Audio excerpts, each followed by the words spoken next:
Been looking forward to sharing this with you. Now to those winter blues, you know what I'm talking about. As days get shorter, seasons change, many people start to feel sad or down. So if those feelings are creeping into your day, we have a panel of experts to help you. Joining us now, GMA contributor Robin Arzón, licensed psychotherapist Candace Washington, and our chief medical correspondent, Dr. Tara Narula. We've been talking about this because, and can I start with Candace first here? First of all, you're my dream team. You know, I can't tell you enough. What are the winter blues? Just what are those? Yes, so the winter blues, according to the National Institutes of Health, is a seasonal shift in one's mood and behavior, and there are a lot of different reasons for it. Decreased sunlight, colder temperatures, and for many, holiday grief.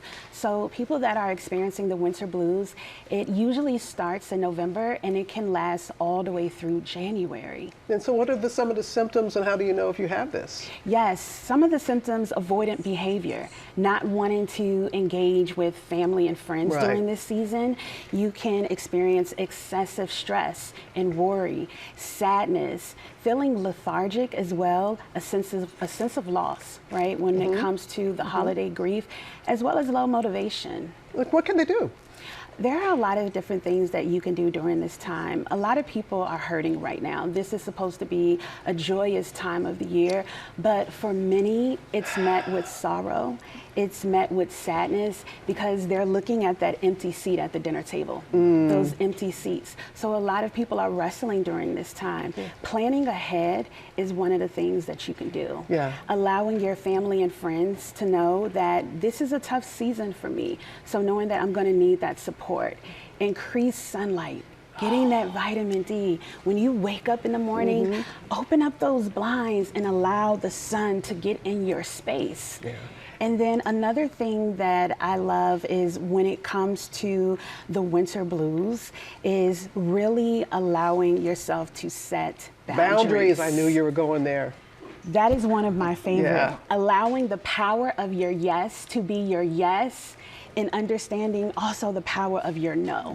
Being able to know your limitations and your capacity, and being able to say, I'm going to attend this family function, but I'm going to give you 1 hour. There you go. And no is a complete sentence, too. And no is is a complete sentence. You don't have to over-explain it. I love how these two are nodding. A lot of people are nodding over here. I love it. You are. Hey, my boundaries. girl, Robin, movement.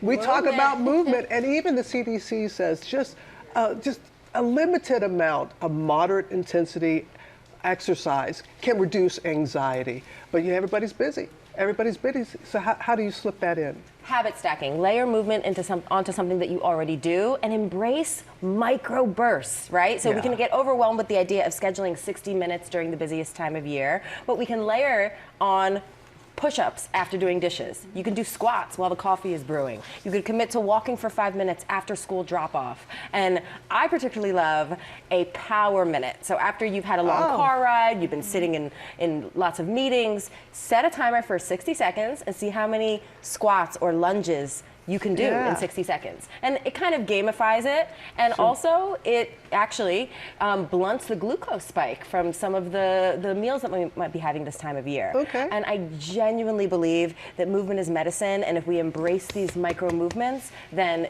all of this, the mental health perspective and the movement, are going to work hand in hand. Yeah, your 3 for 31 challenge. Your 3 for 31 challenge. That's right. Because how do you make it a habit? So you make it a habit by making it consistent, but also calling in your people.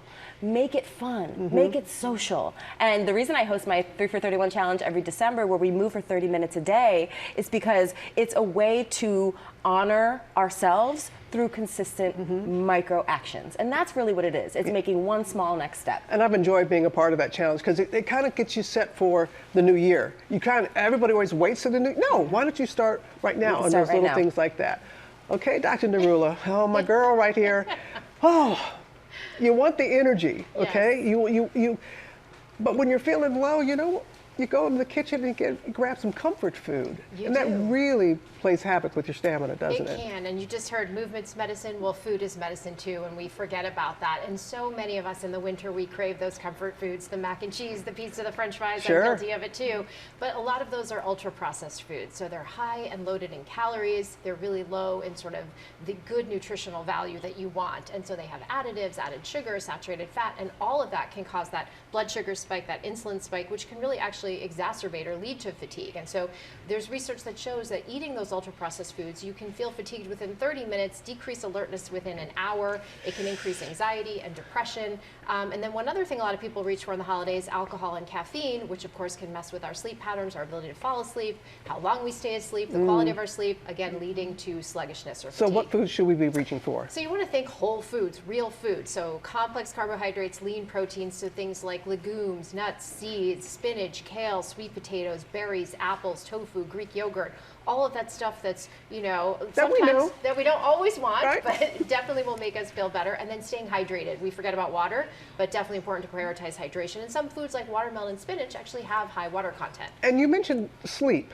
Because, you know, when it's getting darker sooner, it kind of wreaks havoc a little bit, and you don't know what's going on. Yeah. But sleep is still so important. It is so important. And for all my patients, when I ask them about sleep, I would say 90% say they don't get enough. But it is really important to prioritize it 7 to 9 hours.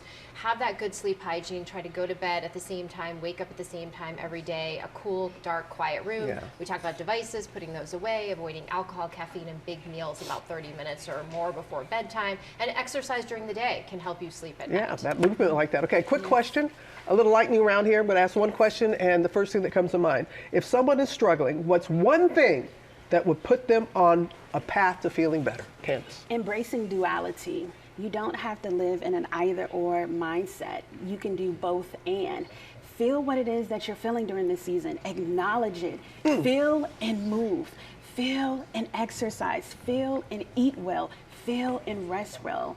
Don't neglect what you're feeling. Acknowledge it, but you don't have to live there. All right. Rob. Start before you're ready. There's never going to be a perfect time. I do believe we are one decision away from a new life. Start imperfectly. Start and then fail, and then start again. I loved how when we had that thing at the Y, you said there's no door you can't walk back out of. You should Right. keep that in mind. Nature, getting outside. So I'm from South Florida. I hate the winter, but in the winter, what's really helpful is to wake up, go outside, take a walk, take a hike, even if it's cold. Just being in nature, being in the sunlight, and being outdoors can really shift your perspective. Find your tribe, and I found my tribe right here. Thank y'all so you very very much, and much. hopefully we've been able to help some folks with that. All right.